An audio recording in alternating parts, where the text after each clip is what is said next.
In the last lesson, I went over a 15-minute practice routine for Autumn Leaves. You guys seem to really enjoy that. So we're going to do another one today with some different exercises, but still 15-minute practice routine. This time over Take the A Train. Now last time we did a lot of focus on some ascending patterns. So this time we're going to do some descending patterns. And the way I like to think about this is 3 different exercises, spend about 5 minutes on each of them. I'm gonna play through the whole thing as we go through this, and you can just follow along either with your ears or with your guitar. So let's get right into it.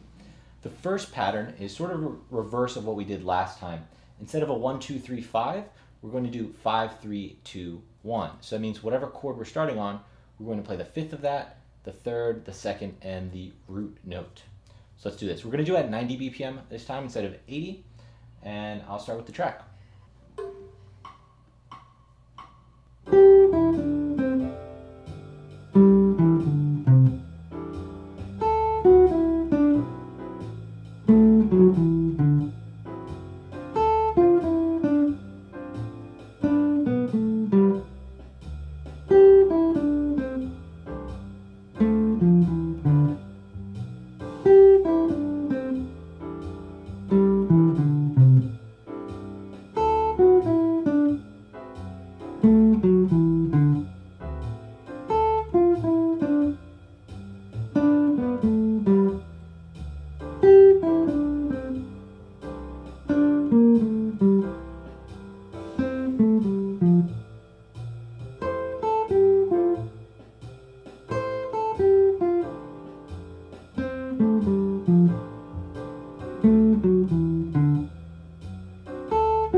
Okay, so that is our 5, 3, 2, 1 pattern.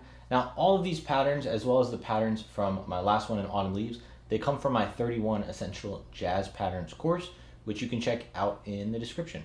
Again, when we're doing these, we really want to focus on learning them on the fretboard and try to get away from the page as much as possible.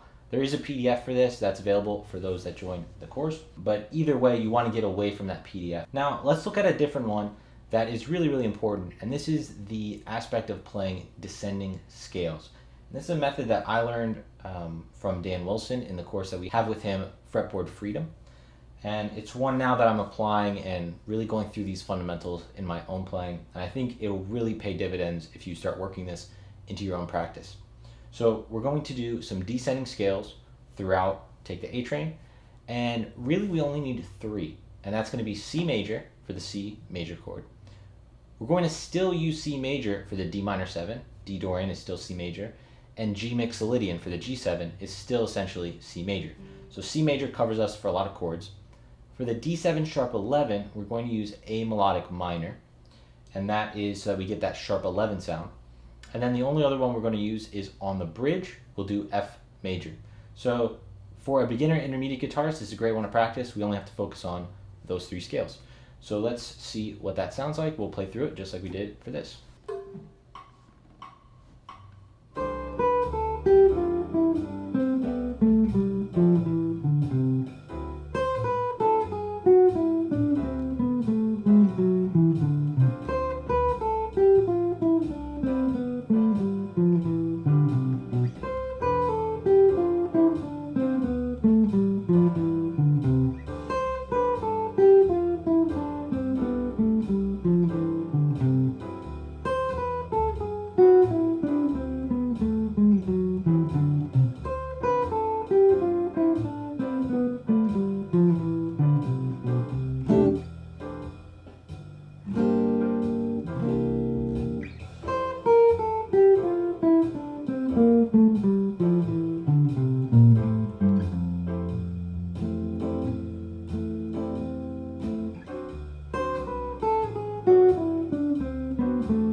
So I have one more pattern for you guys that I want to share and go through, and this is a really cool one as well. But at this point, if you want to see more of these 15-minute practice routines, definitely hit that like button and just comment below what standard you want me to do one of these 15-minute practice routines over, and I might pick it. So let's do the last one. Now this is a descending pattern for a concept called a pivot arpeggio.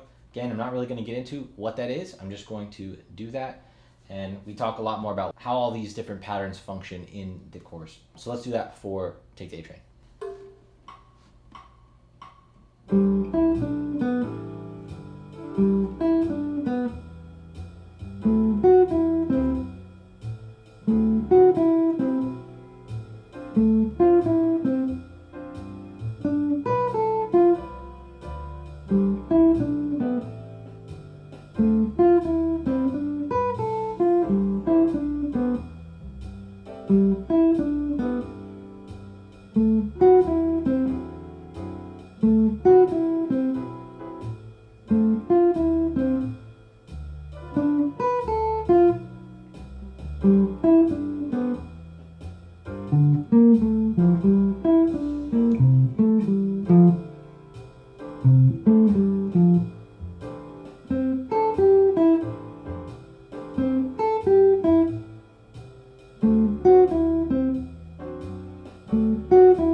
So that is our 15-minute practice routine for Take the A Train. If you haven't checked out the one for Autumn Leaves, you can check that out here, or you can also subscribe to the channel and check out some more of my videos. I have a bunch of playlists for learning from jazz guitar masters as well as just jazz guitar lessons, and I think you'll really dig them.